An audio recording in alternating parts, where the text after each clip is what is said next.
there are 4 things it must do. Number 1, it must be unique to you.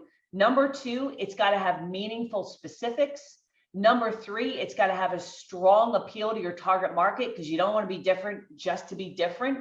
That doesn't make any sense. And it's got to be defensible before they buy. In fact, I'm going to give you a story about a business that I think has the best USP that I have ever heard in my life. To this day, the company's still around. They've been around for, I don't know, 40, 50 years. They have the single best unique selling proposition I've ever heard. And when the company started, it was actually started by an orphan. It was started by a guy who decided he needed to make his way in life. He didn't have family money, and he wanted to put himself through college. So what he does is he goes to this little business on the edge of the college campus and knocks on the door and says, hey, you know, would you sell me your business? And the owner was happy to dump on it. No money down here. You take over the business. And he decides that he is going to run this business, and he's going to sleep on cots in the back office, and use the shower in the college that he's going to get ready in the morning. And he's going to run this business. And this is how he's going to put himself through college, because again, he was an orphan. He didn't have family money. He didn't have scholarships. This was his plan. And he recruits a buddy of his, and off they go.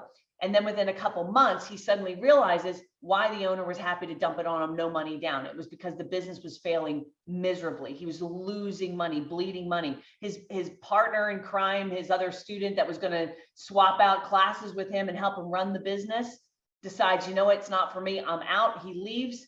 And our hero then has to now drop out of college to run the business full time, because the debts are piling up. It's his name on the business, and he's got to figure it out. But then one day he came up with a unique selling proposition. And what's really cool about this unique selling proposition is it hits on all 4 of these points. The other thing that's cool about it is that it was completely and radically unique. And for its time, nobody had ever thought about it. Nobody had ever done it in his business category.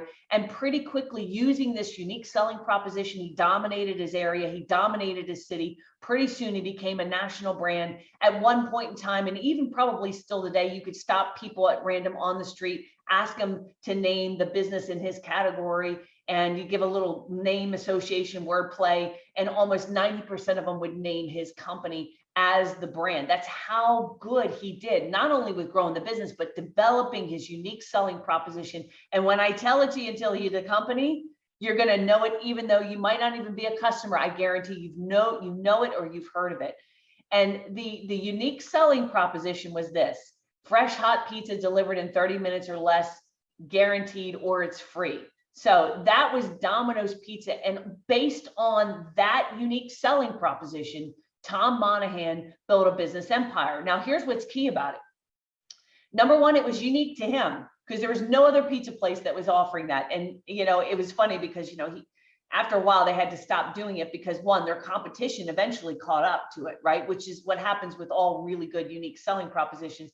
But he was also running over slow people and like small animals. It was like a traffic hazard. I mean, if you're my age, you remember the Domino's delivery guy running, like the car pulls up, skids to a stop, door flies open, guy dives out, and he's like running across the lawn with the pizza in his hand, because he had to get it there. It was free, or that driver had to pay for it. That's how the game worked, right? So it was unique to him. It had meaningful specifics. He didn't say we're going to get it there faster than the other guys, speedier than the other guys, quicker than the other guys, 30 minutes or less, guaranteed. So it had very defensible, very specific, very powerful specifics, It was defensible before you bought, because the guarantee was there before you bought. And it had a very strong appeal to his target market, because at the time when he started growing his business, he built all his pizza joints at the edge of college campuses, because his target market were university students, college students, right? And I've never gone to college. We already established that early on.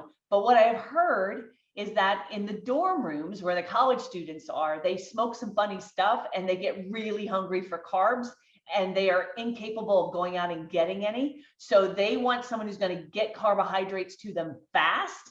They don't care about organic. They don't care about the special family recipe that is handed down from generation to generation, that is under glass in a hidden drawer somewhere. They don't care about thin crust. They eat the pizza and then they eat the box it came in. They just want carbohydrates. So that's an example of a really, really strong, unique selling proposition. And guys, as a small MSP, you have the advantage to design it. Now, the way you're going to have to go about designing it is you got to define your target market. We already talked about that. You got to define your target market and target quality customers. Then you have to define what is it that we'd have to bring, do, deliver, promise that would make them want to do business with us. All right.